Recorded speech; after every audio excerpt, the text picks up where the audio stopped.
अस्सलामु अलैकुम वरहमतुल्लाहि वबरकातुहू। मेरा नाम राजकुमार है जी। मैं एक छोटा सा व्यापार करता हूँ। मैंने कई बार कुरान पढ़ी है, तो उसमें जिस आयत का आपने जिक्र किया है उसमें आपने आधी आयत जिक्र किया है, अल तौबा की 5वीं आयत, जिसमें लिखा है कि जो गैर मुसलमान को मारो, साथ में घात लगा मारो, और जब तक वो नमाज कायम करें, ज़कात दें, तब उनको छोड़ दो, अर्थात मुसलमान बन जाएं तब छोड़ दो। और दूसरी बात ये थी कि 6551 की नंबर उसमें है, जिसमें लिखा है कि ऐ मुसलमानों, तुम ईसाइयों यहूदियों को अपना दोस्त मत बनाओ, अगर जो दोस्त बनाएगा वो उनमें से हो जाएगा। ये बात इंसानियत के खिलाफ मैं महसूस करता हूँ। भाई साहब ने सवाल किया कि मैंने जो आयत कोट की सूरह तौबा सूरह नंबर 9 आयत नंबर 5 की, वो आधी आयत कोट की, उसमें लिखा हुआ है कि उन्हें जब छोड़ दो जब वो नमाज कायम करे और ज़कात दे। ये भी जो भाई साहब कह रहे, पूरी आयत का मैं हवाला देता हूँ। अगर आप पूरी आयत पढ़ेंगे तो आपको सही पस मंज़र मिलेगा। जैसे मैंने कहा था मेरी तकरीर में, हवाला तो दिया, आयत नंबर 5 में लिखा है सूरह तौबा सूरह नंबर 9 में कि अल्लाह सुब्हाना व तआला मुशरिकीन मक्का को 4 महीने का वक्त देते सुधरने का, वरना ऐलान जंग। और जंग के मैदान में लिखा हुआ है कि जहाँ भी आप मुशरिकों को पाएंगे उनका कत्ल करो। Wait for them in every stratagem of war, उनका इंतज़ार करो और मैदान जंग में उनका कत्ल करो। लेकिन अगर वो रिपेंट करे, मतलब माफ़ी मांगे, कई वजह है, अगर वो माफ़ी मांगे, नमाज पढ़े और ज़कात दे तो छोड़ सकते हैं। मतलब वो इस्लाम को कबूल करे या वो सिर्फ अमन चाहते हैं, तो कई ऑप्शंस दिए गए हैं। एक ऑप्शन है कि अगर वो रिपेंट करे, माफ़ी मांगे, इस्लाम को कबूल करे तो भी छोड़ दीजिए, या वो अमन चाहते हैं और इस्लाम कबूल नहीं भी करे तो भी छोड़ दो। आगे आयत में लिखा, आयत नंबर 6 में, आयत नंबर 6 भी उसके साथ है ना, कि अगर वो अमन चाहते हैं तो उनको हिफाजत से ऐसी जगह पर ले जाओ जाके वो महफूज है। तो बहुत से ऑप्शंस दिए गए हैं। लेकिन अगर वो आपसे झगड़ा करना चाहते हैं मैदान जंग में तो उनका कत्ल करो। अगर झगड़ा करना चाहते तो कत्ल करो, अगर झगड़ा करना नहीं चाहते हैं, बोलते अमन चाहते तो छोड़ दो, अगर वो माफ़ी मांगते, इस्लाम कबूल करते फिर भी छोड़ दो। तो कई ऑप्शन दिए गए हैं। ये कहना गलत है कि वो इस्लाम कबूल करे तो ही छोड़ो।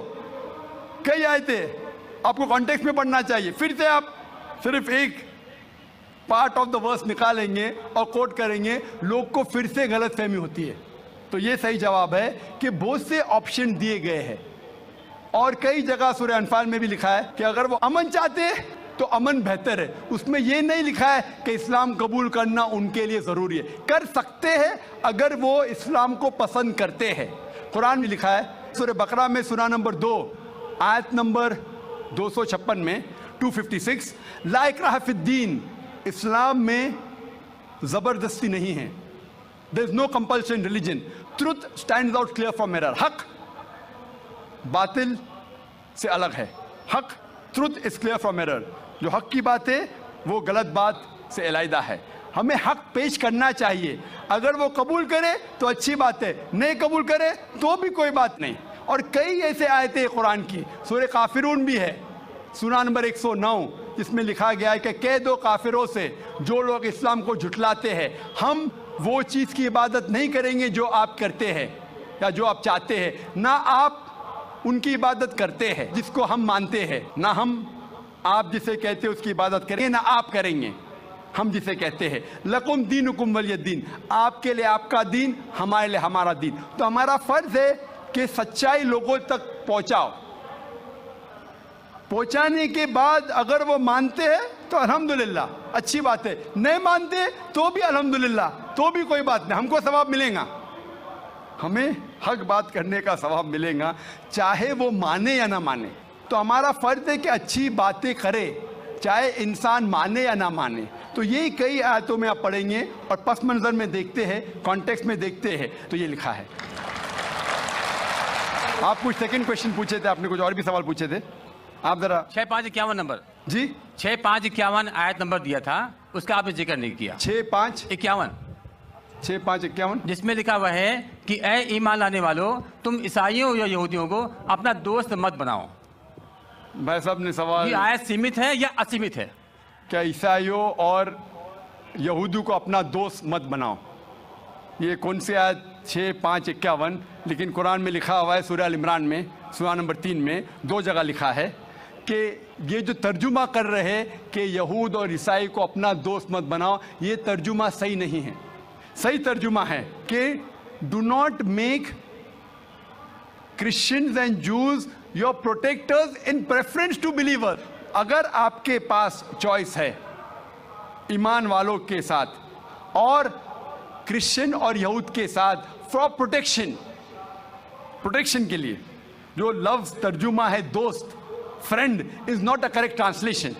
It should be do not approach them for protection, मतलब अपने आप को प्रोटेक्ट करने के लिए बनिस्बत मोमिन मुसलमान के बदले यहूद और क्रिश्चियन की तरफ मत जाओ, ये लिखा है। उसका मतलब ये नहीं कि उनसे दोस्ती मत रखो, क्योंकि कई जगह कुरान में और आयतें आते, मिसाल के तौर पे कुरान मजीद में सूरह मुम्तहिना सूरह नंबर 60 आयत नंबर 8 में लिखा है कि Allah forbids you not from being just towards those काफिर, those non Muslims who do not fight your faith not drive you out of your home.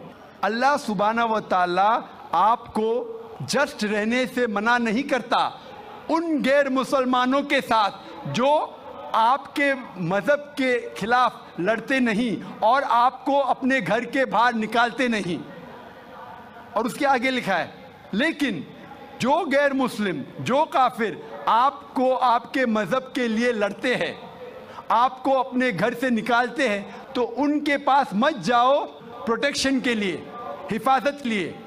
तो अल्लाह की कई आयतें हैं, ये कहीं भी नहीं लिखा, लेकिन प्रोटेक्शन के लिए, हिफाजत के लिए अगर आपके पास चॉइस है, पूरी आयत है कि अब प्रेफरेबल, बेहतर है कि आप मुसलमान और मोमिन के पास जाइए बनिस्बत ईसाई और यहूद के पास। Hope that answers the question. नमस्कार साहब, जाकिर साहब, मैंने आपका प्रोग्राम बहुत बार टीवी पे देखा था। मेरा नाम गोविंद तिवारी है, मैं कॉलेज में प्रोफेसर हूँ। मैं जिस एरिया में रहता हूँ उस एरिया के आसपास कई मुस्लिम ऑर्गेनाइजेशन अपने स्कूल चलाते हैं, और उस स्कूल में स्टार्टिंग में जब प्रेयर होता है वहाँ पर न ही वंदे मातरम गाया जाता है। जब मैंने उनके प्रिंसिपल से पूछा कि आप ऐसा क्यों करते हो, आप वंदे मातरम भी नहीं गाते हो स्कूल में, तो कहते हैं वंदे मातरम में हिंदू है। और उनकी स्कूल में, कई स्कूलों में हिंदी भाषा ही नहीं है, हिंदी ही नहीं पढ़ाया जाता है। और उनके कहा ना देशभक्ति की कुछ भी पढ़ाने के लिए वे कतराते हैं। देशभक्ति के लिए आपके मजहब में किस तरह से डिफाइन किया गया है, ये ज़रा मुझे बताएंगे। भाई साहब ने एक सवाल पूछा है कि वो कई बार मेरे प्रोग्राम सुनते हैं टेलीविज़न पे, और कहा है कि एक इलाका है जहाँ कई मुसलमान स्कूल है, लेकिन वहाँ वंदे मातरम नहीं पढ़ाया जाता है, हिंदी नहीं पढ़ाया जाता है, क्या सही है? और आपके मज़हब में, इस्लाम में देशभक्ति के बारे में क्या कहा गया है? पहला सवाल कि मुस्लिम स्कूल में वंदे मातरम क्यों नहीं कहा जाता। हमें ये देखना चाहिए कि कोई भी गाना या कोई भी चीज़ आप कहते हैं उसकी मानी क्या है। आप जब वंदे मातरम पढ़ते हैं उसकी मानी है कि हम सिजदा करते हैं इस देश जो हमारी माता है, ऐसे कहा जाता है, और हम इसकी पूजा करते हैं। ये हमारे लिए शिर्क है, शिर्क है इस्लाम में, और गलत है हिंदुइज्म में भी। हिंदुइज्म में भी आपको इबादत सिर्फ करना चाहिए एक खुदा की, धरती की नहीं। तो हिंदुइज्म में भी गलत है, क्रिश्चियनिटी में भी गलत है, इस्लाम में ही गलत है। लेकिन आम हिंदू अपने मज़हब को नहीं जानते, अपनी मजहबी किताबें नहीं पढ़े हैं, इसीलिए कोई भी आप गाना गाते हैं अगर उसके मानी खुदा के खिलाफ है, अल्लाह सुब्हानहू व तआला के खिलाफ है, भगवान के खिलाफ है, तो ऐसा गाना गाना गलत है। आपने मुझे शुरुआत में नमस्ते कहा, नमस्ते। नमस्ते के क्या मानी है भाई साहब, आप बोल सकते हैं? नहीं पता क्या मानी है? माइक्रोफोन ऑन कीजिए जरा भाई साहब का। नमस्ते मतलब? मैं सर झुका के मैं आपको नमन करता हूँ। हाँ, सर झुका के आप मुझे नमन करता हूँ। नमन करता हूं। सर झुका के, सर झुका के मुझे नमन करना शिर्क है, हराम है, प्रोहिबिटेड है। आप मेरे सामने भी सर नहीं झुका सकते, चाहे आप मुझसे मोहब्बत करते हैं, चाहे आप मेरी इज्जत करते हैं, फिर भी आप मेरे सामने सर नहीं झुका सकते। सर झुकाना चाहिए तो सिर्फ खुदा के सामने, अल्लाह के सामने, और मैं खुदा नहीं हूं। आप जानते हैं, आप मेरी इज्जत कर सकते हैं, मेरी बात जो मैं कहता हूं उसके ऊपर अमल कर सकते हैं, लेकिन आप मेरे सामने सर नहीं झुका सकते। इसीलिए मैं जवाब में आपको कहूंगा अस्सलाम वालेकुम, आप पे सलामती हो, आप पे सलामती हो। आप समझे ना? मैं आपके सामने झुक नहीं सकता हूं। ये सिर झुकेगा तो सिर्फ अल्लाह के सामने, सिर्फ खुदा के सामने। तो आपने बड़प्पन में मुझे कहा, लेकिन अगर गलत चीज कहा तो मैं वापस से जवाब नहीं दे सकता हूं, क्योंकि मैं जानता हूं जो लोग नहीं जानते वो ऐसे हरकत कर सकते हैं। मिसाल के तौर पे 1 महीना पहले मैं जब बॉम्बे एयरपोर्ट पे था तो एक औरत, हिंदू खातून, मुझे पूछी कि आप डॉक्टर जाकिर नाइक है? आयु डॉक्टर जाकिर नाइक? मैंने कहा जी हाँ। ओ, मैं आपका रोज प्रोग्राम देखती हूँ, मैं दुबई से 25 साल के बाद मुंबई में आ रही हूँ, 25 साल के बाद हिंदुस्तान में आ रही हूँ। उसकी सिर पे टिका था, हिंदू औरत थी, बोलती मैं आपके प्रोग्राम देखती हूँ और बहुत अल्हम्दुलिल्लाह तारीफ करने लगी। सारी तारीफ अल्लाह की है, मैं कुछ भी नहीं हूँ। और फिर कहने लगी कि मैं तुम्हारे पैर छूना चाहती हूँ। मैंने कहा कि ये गलत है, शिर्क है। तो बोले क्यों? वही जवाब मैंने दिया, आप जो भी कहो मैं आपकी बात मानूंगी। तो मैंने कहा आप कुरान मजीद पढ़िए, कुरान मजीद पढ़िए और इसके ऊपर अमल कीजिए। और मैंने तकरीर दी है similarities between Islam and Hinduism, Islam और हिंदुइज्म में यकसानियत, और साबित किया है कि हिंदुइज्म में भी लिखा है कि आप सिर्फ एक ईश्वर की इबादत करना चाहिए, जितने ऋषि आने वाले उनमें मानना चाहिए, और मोहम्मद सल्लल्लाहु अलैहि वसल्लम में भी। तो आपको अगर कुरान और वेदा पे अमल करना चाहिए जो यकसा है, आपको एक खुदा में मानना पड़ेगा और आखिरी पैगंबर मोहम्मद सल्लल्लाहु अलैहि वसल्लम पर। आपका और एक सवाल था कि हिंदी क्यों नहीं पढ़ाई जाती है, हिंदी मुस्लिम स्कूल में क्यों नहीं पढ़ाई जाती है? कुछ स्कूल में हो सकता है, लेकिन मेरे हिसाब से अक्सर स्कूल में हिंदुस्तान में हिंदी पढ़ाई जाती। जो स्कूल मैंने कायम किया हूं, इस्लामिक इंटरनेशनल स्कूल, उसमें भी हिंदी पढ़ाई जाती है। ना हिंदी, मराठी भी, जो हमारे स्टेट लैंग्वेज है, हम पढ़ाते हैं, जोर देते हैं अंग्रेजी और अरबी पर। नंबर 1 अंग्रेजी अरबी, फिर उर्दू, हिंदी, मराठी, आगे चल के संस्कृत भी सिखाएंगे, संस्कृत भी, ताकि हिंदुस्तानी लोग जितने मज़ाहिब इस देश में हैं उसको समझे। मैं गवर्नमेंट से कहता हूं कि हिंदुस्तान में संस्कृत आम करो। संस्कृत आम करेंगे तो लोग वेदा पढ़ेंगे, पढ़ने के बाद हक के तरफ आएंगे और हिंदू मुस्लिम एक हो जाएंगे। हिंदी तो छोड़ो, संस्कृत, क्योंकि वेद संस्कृत में, हिंदी में नहीं है। हिंदू की जबान है संस्कृत। और मैंने तकरीर की है हिंदुइज्म और इस्लाम में यकसानियत, लेकिन आम हिंदू अपनी मजहबी किताब पढ़ा ही नहीं तो क्या जानेगा। तो मैं संस्कृत कोट करता हूँ, फिर तर्जुमा करता हूँ और कहता हूँ कि आपको अगर लगता है कि मैं कुछ गलत कह रहा हूँ, रेफरेंसेस देता हूँ मैं। आपका आखिरी सवाल था कि इस्लाम में देशभक्ति के बारे में क्या कहा गया है। इस्लाम में कहा गया है कि सबसे पहले जो मैं बात मानना चाहिए वो हमारे खालिक की, बनाने वाले की, खुदा की, अल्लाह की सबसे पहले। अगर अल्लाह की बात से कोई दूसरी बात टकराती है तो उसे छोड़ देना चाहिए। जहां तक कि मैं हिंदुस्तानी हूं और मैं गर्व से कहता हूं कि मैं फंडामेंटलिस्ट मुस्लिम हूं, आई am a good practice Indian. Fundamentalist, बुनियाद परस्त मुस्लिम भी हूं और अच्छा हिंदुस्तानी भी हूं। मैं हिंदुस्तान के कॉन्स्टिट्यूशन को जानता हूं। हिंदुस्तान के कॉन्स्टिट्यूशन में एक भी चीज फर्ज नहीं है जो इस्लाम में हराम है, और ऐसी कोई भी चीज नहीं है जो हमें मजबूर करती है जो इस्लाम में हराम है। और हिंदुस्तान के कॉन्स्टिट्यूशन में, इंडियन कॉन्स्टिट्यूशन में ऐसी कोई भी हराम चीज नहीं जो इस्लाम में फर्ज है और इंडियन कॉन्स्टिट्यूशन में हराम है। तो मैं दोनों को साथ में लेके चलता हूं, लेकिन अगर टकराव होगा, मेरे हिसाब से I can be a very good Muslim and a good Indian.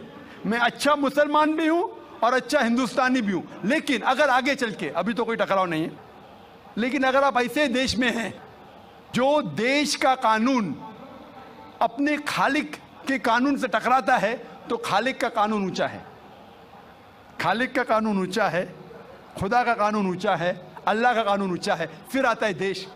देश ने हमें, ठीक है, ये देश में हम जीते हैं, देश हमारे लिए फैसिलिटीज देता है, लेकिन हमें जान किसने दी?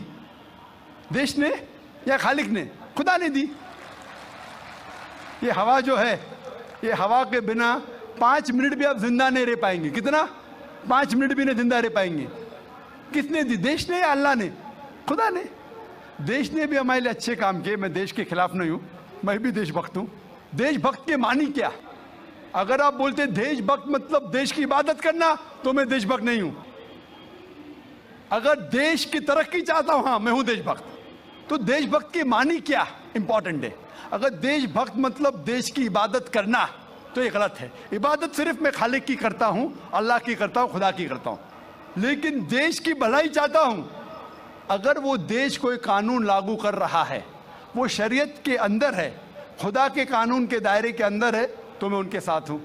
कई चीजें इस्लाम में मुबाह है, ऑप्शनल है, और अगर देश उसे कहता है कि करो, तो मैं करूंगा। लेकिन अगर कोई देश, चाहे वो अमेरिका हो या यूके हो, वहाँ का कानून अगर इस्लाम के खिलाफ है, तो मैं उस देश के कानून के खिलाफ जाऊँगा, क्योंकि मैं सबसे पहले मोहब्बत करता हूँ खालिक से, खुदा से, अल्लाह से, फिर अपने देश से। तो जहाँ तक के देश का कानून खालिक के कानून से नहीं टकराता है, हमें उस कानून पे अमल करना चाहिए। और मेरे नज़रिए से एक भी हिंदुस्तान का कानून मुझे मजबूर नहीं करता इस्लाम के खिलाफ। इसीलिए मैं कहता हूँ, I am a very good practising Muslim, fundamentalist Muslim, at the same time a very good practising Indian. Hope that answers the question. जी खुशामदीद दोस्तों, उम्मीद करता हूँ वीडियो आपने पूरी देखी होगी और आपको पसंद भी आई होगी। भाइयों दोस्तों, कुरान ही वाहिद किताब है जिसको आप कह सकते हैं कि ये सिर्फ़ और सिर्फ अल्लाह की तरफ से है। इसमें इंसान का कोई दखल नहीं, ना ही हमारे पैगंबर सल्लल्लाहु अलैहि वसल्लम ने अपनी तरफ से कुछ इसमें ऐड किया, ना ही कोई दूसरा मुसलमान इसमें कुछ ऐड कर सकता है। तो कुरान मजीद चूँकि अल्लाह की किताब है और अल्लाह ताला ने ख़ुद इसकी हिफाजत की ज़िम्मेदारी ली है। कुरान में अल्लाह ताला फरमाते हैं, इन्ना नहनु नज़्ज़लना ज़िक्र व इन्ना लहू लहाफ़िज़ून, हमने ही इस कुरान को नाजिल किया और हम ही इसकी हिफाजत करेंगे। तो भाइयों दोस्तों, जिस चीज़ की हिफाजत, जिस किताब की हिफाजत की ज़िम्मेदारी अल्लाह ताला कबूल कर ले, तो फिर कौन है जो उसमें तब्दीली कर सके। अब जो ये भाई सवाल करता है, तो ये कुछ अजीब व गरीब सा सवाल करता है। इसका ये सवाल बिल्कुल इसलिए गलत है क्योंकि उसको कुरान के बारे में इल्म ही नहीं, कुरान के बारे में वो जानता तक नहीं। तो जब आप कुरान के बारे में जानेंगे नहीं, तो फिर आप हमेशा ऐसी छोटी छोटी बातों पर आप एतराज़ करते रहेंगे। ये कह रहा है कि आपने कुरान की जो आयत नकल की वो आदी थी, और इसी तरह जो आपने कहा कि कुरान में अल्लाह ताला फरमाते हैं कि यहूदियों और ईसाइयों को अपना दोस्त ना बनाओ क्योंकि फिर आप उनमें से हो जाओगे, वगैरह वगैरह। तो भाइयों दोस्तों, जब भी आप कुरान मजीद देखेंगे, पढ़ेंगे, उसका मुताला करेंगे, आपको अंदाज़ा होगा कि कुरान की एक एक आयत जो है ना वो महफूज है, और उसमें ये बताया गया है कि आप हर एक आयत का अपना एक शान नुज़ूल होता है, उसका माक़बल माबाद के साथ रबत होता है कि ये आयत यहाँ पर क्यों आई, क्या वजह थी कि अल्लाह ताला ने ये आयत नाजिल की। तो कुरान को जानने के लिए आपको सबसे पहले अरबिक ग्रामर, सर्फ़ और नहवा का इल्म ज़रूरी होगा। कुरान और अहादीस का जो है ना तफासिर का इल्म आपके पास होना चाहिए, सही अहादीस का इल्म आपके पास होना चाहिए, मंतिक़ का इल्म भी आपको थोड़ा बहुत होना चाहिए, बहुत सारे ऐसे उलूम हैं जिनमें अगर आपकी पुख्तगी हो तब आप कुरान की तफसीर को समझ सकते हैं। तो अब ऐसे ऐसे सवाल करना कि आप कहते हैं कि आपने कुरान की आयत जो है ना वो आधी नकल की, तो नहीं, जितना ज़रूरी है वो डॉक्टर जाकिर नाइक ने बयान कर दिया। अब जो ये आयत आप कह रहे हैं कि कुरान में अल्लाह ताला फरमाते हैं कि इनको कत्ल करो यहाँ तक कि ये लोग इस्लाम कबूल करें, ये वाक़या आप फ़क़्तुल मुशरिकीन हैसु वजदतुमूह, इसकी आप माक़बल माबाद भी तो आप जिक्र करें ना। ये एक मुआहदा था मुसलमानों और हिंदुओं के दरमियान, मुशरिकों के दरमियान, कि इन 4 महीने में आप कत्ल आम नहीं करेंगे, ना हम करेंगे ना आप। तो अल्लाह ताला मुसलमानों को हुक्म देते कि अगर इन हिंदुओं ने, इन मुशरिकों ने अगर मुआहदे की खिलाफ वर्जी की तो फिर आप उनको कत्ल करो। तो ऐसी जो है ना कुरान की जो है ना तालीमात को अगर आपको समझ नहीं और आप उसको ऐसे वैसे पेश करोगे तो ये आपके लिए ठीक नहीं रहेगा। इसीलिए कहते हैं कि कुरान को पहले खूब समझो, इसके लिए जो नॉलेज ज़रूरी है उसको आप इकट्ठा करो, उसको आप ध्यान में रखो, उसके बाद आप कुरान को समझना शुरू करो तो इंशाअल्लाह आपके लिए आसानी होगी। और कुरान में अल्लाह ताला खुद फरमाते हैं वलक़द यस्सरनल कुरआन लिज़्ज़िक्रि फ़हल मिन मुद्दकिर। तो डॉक्टर जाकिर नाइक ने भी बहुत बेहतरीन समझाया इस बाई को। तो आपको भी अगर ऐसी कोई मसला वग़ैरह आता है या कुरान को समझने में दुश्वारी है तो किसी जय्यद आलिम दीन या आपके करीब कोई आलिम दीन होगा उसके पास चले जाए और उनसे आप मालूमात करें तो इंशाअल्लाह आपको समझने में बहुत आसानी होगी। उम्मीद करता हूँ वीडियो आपको पसंद आई होगी। अगर वीडियो आपको पसंद आए तो इस चैनल को सब्सक्राइब करें। बहुत शुक्रिया।